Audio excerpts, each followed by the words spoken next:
Salut à tous, vous êtes bien sur le podcast de l'Onironaute en compagnie de Pierrot. Comment me présenterais-je ? Je dirais que je suis un auteur. Voilà, un auteur de plein de choses. On va dire des livres, on va dire de la musique, on va dire des blogs, on va dire des podcasts, on va dire YouTube aussi. Et voilà, c'est fin de cette nouvelle présentation. Le podcast de l'Onironaute vous parle de capacité psychique, d'hypnose aussi, de rêve lucide, de pratiques psychiques, sophrologie, méditation, mais plus particulièrement l'hypnose, et au-delà de ça, l'hypnose fictionnelle aussi, qui est un concept que vous pouvez retrouver sur onigate.com si ça vous intrigue, si vous avez envie un petit peu de savoir ce que c'est que l'hypnose fictionnelle. Aujourd'hui, justement, on s'attaque à un gros morceau, quelque chose dont la notion me passionne, et on va faire une petite exploration de cette notion, c'est la notion de fiction. Qu'est-ce qu'une fiction ? Une fiction peut avoir de multiples formes. Quand je parle de forme, je ne parle pas de support physique.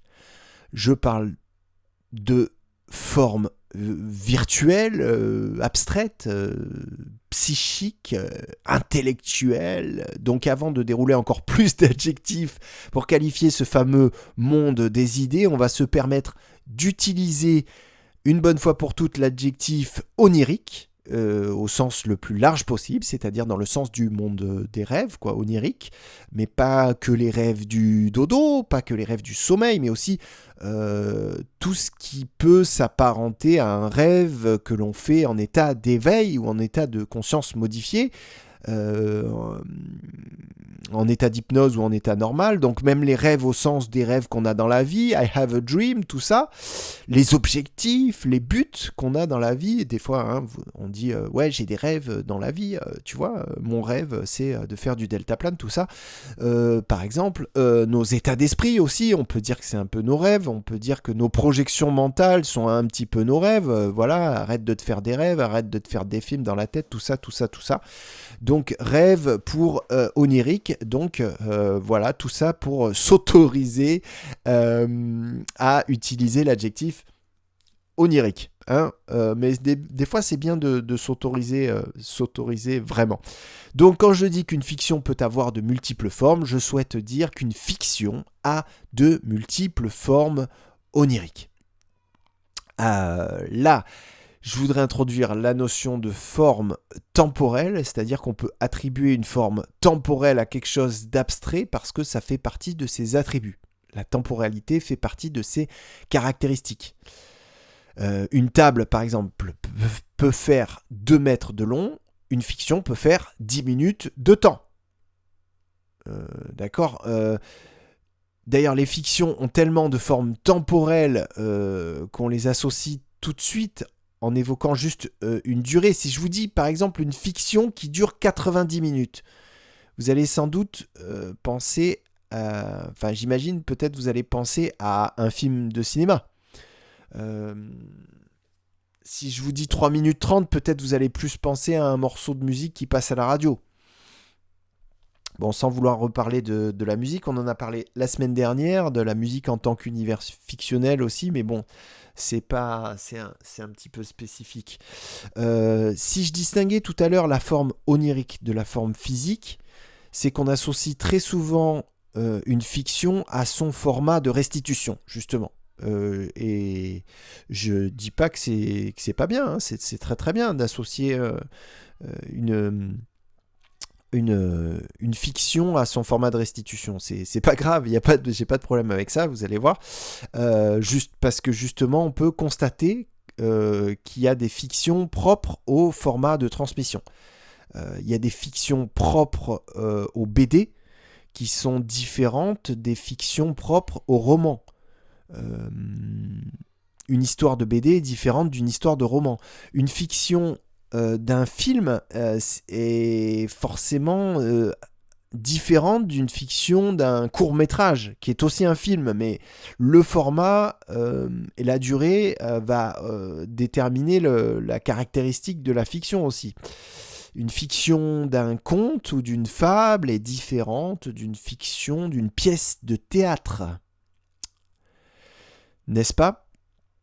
Alors on peut se poser la question de qu'est-ce qui a amené ces singularités. Je pense que c'est une question qui est intéressante à se poser. Pourquoi on s'est mis à faire des comédies et des drames historiques à l'époque de Shakespeare, dans le théâtre par exemple ?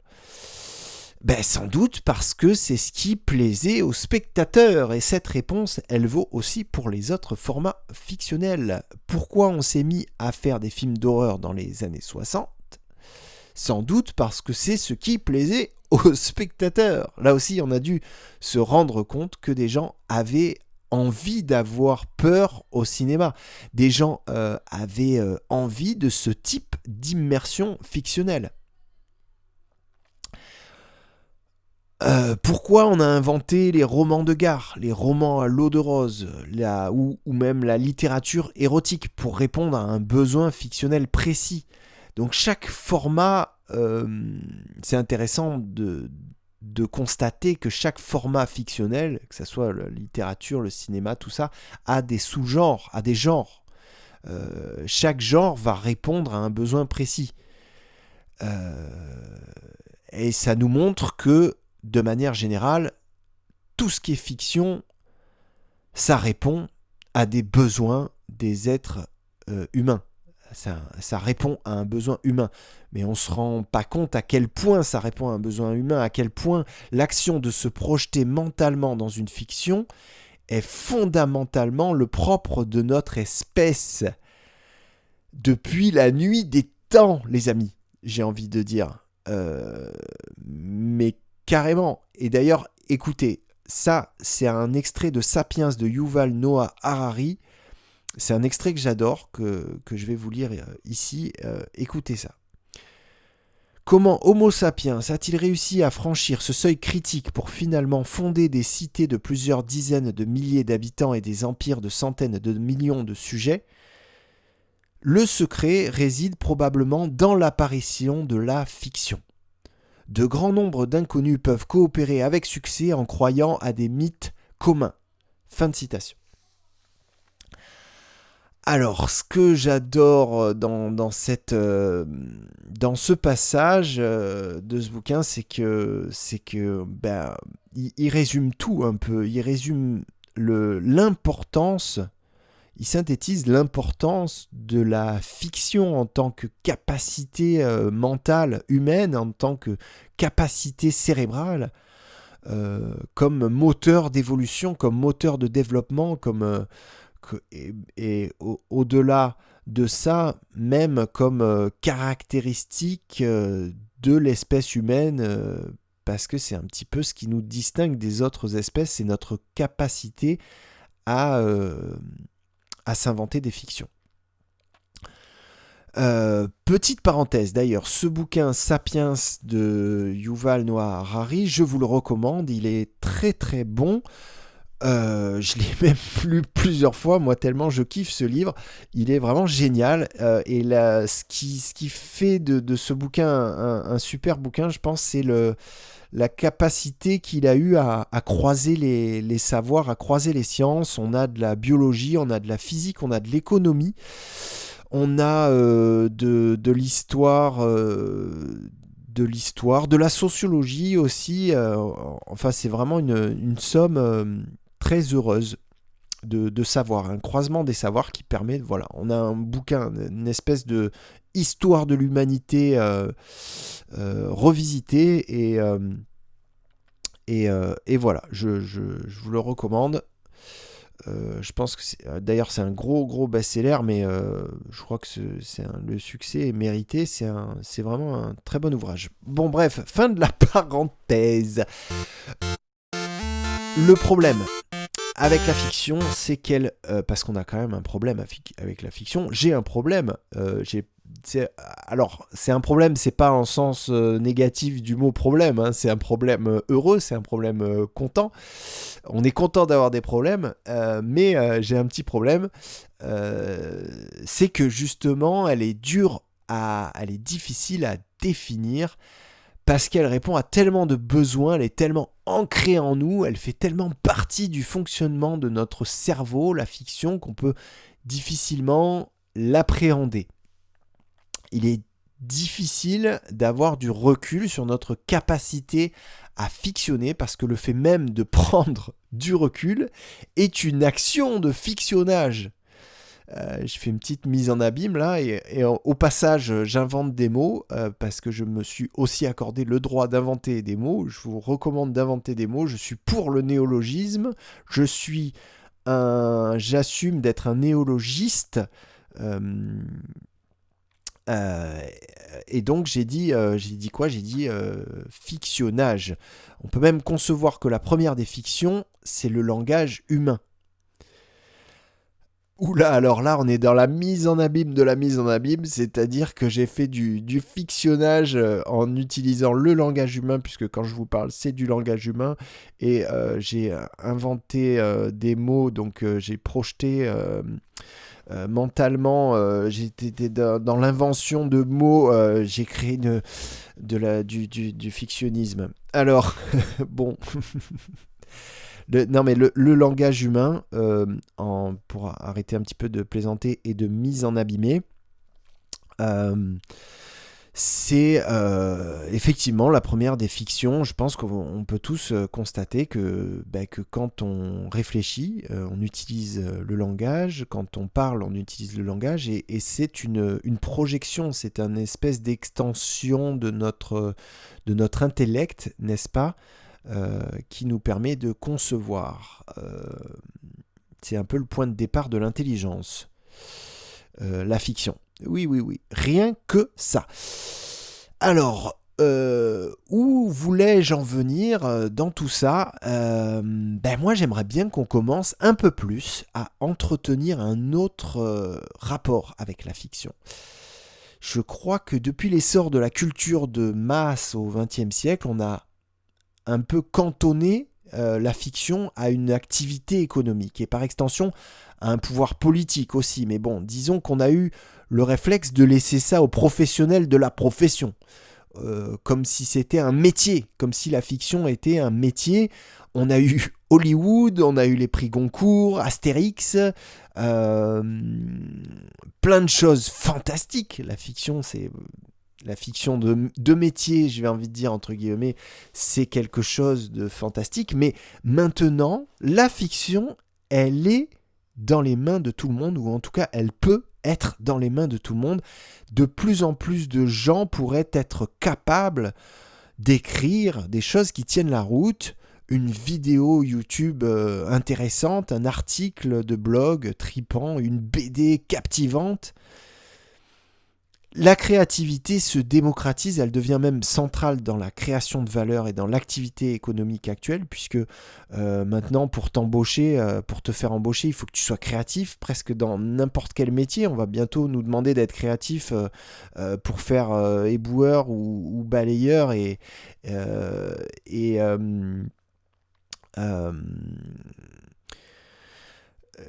ça te prend de plus en plus, cette dimension-là de créativité prend de plus en plus d'importance.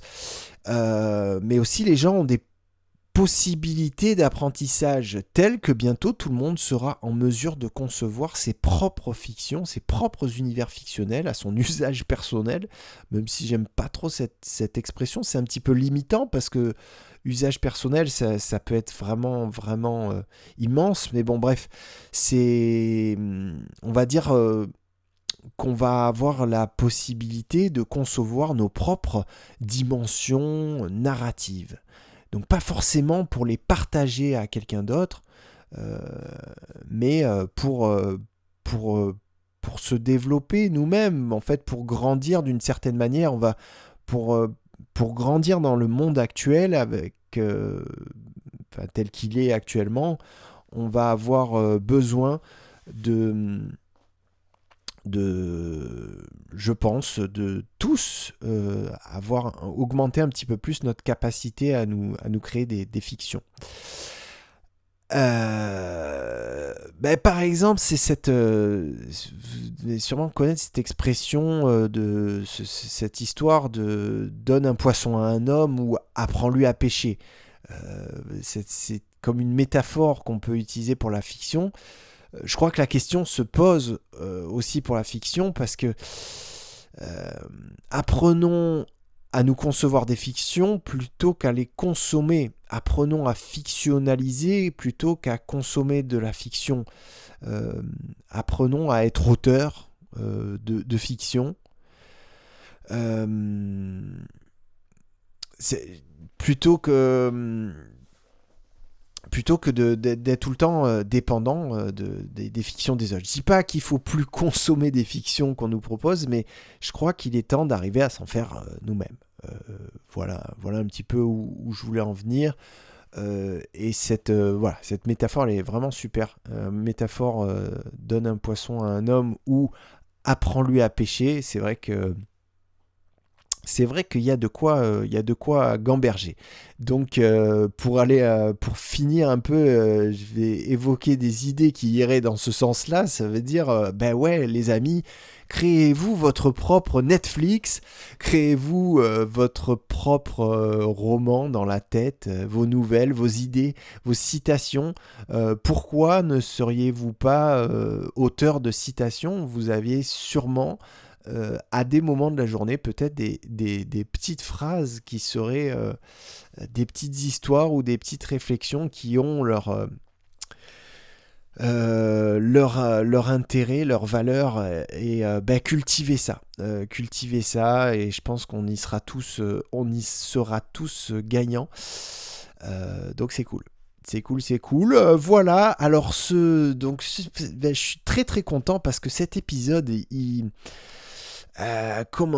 attaque un peu dans le gras, c'est-à-dire que c'est un peu en mode brainstorming et j'adore cet état d'esprit fertile, voilà. Donc des fois c'est ce qu'on perd un petit peu en structure, on le gagne en richesse.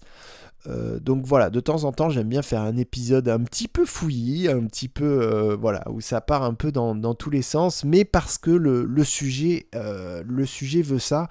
Le sujet est très très vaste, le thème, le mot fiction, il recouvre tellement de choses intéressantes à explorer mentalement que